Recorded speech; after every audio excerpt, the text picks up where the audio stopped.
Video ನೋಡ್ತಿರುವ ನನ್ನೆಲ್ಲ ವೀಕ್ಷಕರಿಗೆ ಮತ್ತೊಂದು ವಿಡಿಯೋಗೆ ಸ್ವಾಗತ. ಇವತ್ತಿನ ವಿಡಿಯೋದಲ್ಲಿ ಏನಪ್ಪ ಅಂದರೆ ಕಾಟನ್ ಪ್ಲಾಂಟ್ ಬಗ್ಗೆ ಒಂದು ಸಂಪೂರ್ಣ ವಿವರಣೆ ನೋಡಿ. ಕಾಟನ್ ಪ್ಲಾಂಟ್ ಅಂತಕ್ಕಂಥದ್ದು 7,000 ವರ್ಷಗಳ ಹಿಂದಿನಿಂದ ಬೆಳ್ಕೊಂಡು ಬಂದಂಥ ಒಂದು ಪದ್ಧತಿ ಅಂತ ಕೆಲವೊಂದು ಬುಕ್ಗಳಲ್ಲಿ ಮೆನ್ಷನ್ ಆಗಿದೆ. ಒಂದು ಕಾಟನ್ ಪ್ಲಾಂಟ್ನ ಒಂದು ವೈಜ್ಞಾನಿಕ ಹೆಸರು ನೋಡಬೇಕಾದ್ರೆ ಗಾಸಿಪಿಯಂ ಸಬ್ಸ್ಪೀಸಿಸ್.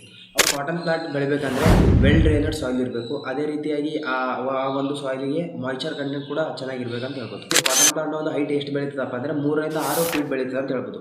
ಹಾಗಾದರೆ ಈ ಒಂದು 3 ರಿಂದ 6 ಫೀಟ್ರಲ್ಲಿ ಈ ಒಂದು ಕಾಟನ್ ಪ್ಲಾಂಟಿಗೆ ಏನೇನು ಇರ್ತದಪ್ಪ ಅಂದರೆ ಸಿಂಪೋಡಿಯಲ್ ಮತ್ತು ಮೋನೋಪೋಡಿಯಲ್ ಅಂತಕ್ಕಂಥ ಒಂದು ಬ್ರಾಂಚ್ಗಳು ಇರ್ತವೆ. ವೆಜಿಟೇಟಿವ್ ಪಾರ್ಟಿಗೆ ಮೋನೋಪೋಡಿಯಲ್ ಅಂತೀವಿ. ಯಾಕಪ್ಪ ಅಂದರೆ ವೆಜಿಟೇಟಿವ್ ಯಾಕಂತೀವಪ್ಪ ಅಂದರೆ ಇಲ್ಲಿ ಒಂದು ಯಾವುದೇ ರೀತಿಯಾದ ಏನು ಫ್ರೂಟ್ ಫಾರ್ಮೇಷನ್ ಆಗಲ್ಲ, ಫ್ಲವರ್ ಫಾರ್ಮೇಷನ್ ಆಗಲ್ಲ, ಏನೂ ಆಗಲ್ಲ. ಇದು ಬರೀ ಸ್ಟ್ರೇಟ್ ಆಗಿ ಬೆಳೀತಕ್ಕಂಥದ್ದು ಒಂದು ಇದಾಗಿದೆ. ಯಾಕಪ್ಪ ಅಂದರೆ ಜಿಗ್ಜಾಗ್ ಏನು ಬರ್ತವೆ ಆ ಹೂವುಗಳು ಫಾರ್ಮ್ ಆಗ್ತವೆ, ಅದಕ್ಕೆ ಇದು ಸಪೋರ್ಟ್ ಕೊಡ್ತಂತ ಸಿಂಪೋಡಿಯಲ್ ಬ್ರಾಂಚ್. ಈ ಒಂದು ರೀಪ್ರೌಡಿಯಾದ ಸಿಂಪೋಡಿಯಲ್ ಬ್ರಾಂಚು ಆಫ್ಟರ್ ದಿ ಏನು 5 ಮತ್ತು 6ನೇ ನೋಡ್ ಆದಮೇಲೆ ಈ ಒಂದು ಬ್ರಾಂಚ್ಗಳು ಫಾರ್ಮ್ ಆಗ್ತವೆ ಅಂತ ಹೇಳ್ಬೋದು. ಯಾವ ರೀತಿ ಜಿಗ್ಜಾಗ್ನ ಫಾರ್ಮಲ್ಲಿ ಫ್ಲವರ್ ಯಾವ ರೀತಿ ಫಾರ್ಮೇಷನ್ ಆಗ್ತದಪ್ಪ ಅಂದರೆ ಫ್ಲವರ್ ನೀಲಿ ವೈಟಿಂದ ಪಿಂಕ್ ಕಲರ್ ಫಾರ್ಮೇಷನ್ ಆಗ್ತದೆ. ಪಿಂಕ್ ಕಲರ್ ಏನು ಇಂಡಿಕೇಶನ್ ಮಾಡ್ತದಪ್ಪ ಅಂದರೆ ಆ ಒಂದು ಏನು ಪ್ಲಾಂಟ್ ಅದ, ಆ ಒಂದು ಫ್ಲವರ್ ಅದ, ಅದು ಪಾಲಿನೇಷನ್ ಆಗದ ಅಂತ ಇಂಡಿಕೇಟ್ ಮಾಡ್ತದೆ. 21ರಿಂದ 30 ಡಿಗ್ರಿ ಟೆಂಪ್ರೇಚರ್ ಇದ್ದರೆ ಇದು ಒಂದು ಚೆನ್ನಾಗಿ ಬೆಳೀತದೆ ಅಂತ ಹೇಳ್ಬೋದು ಪ್ಲಾಂಟು.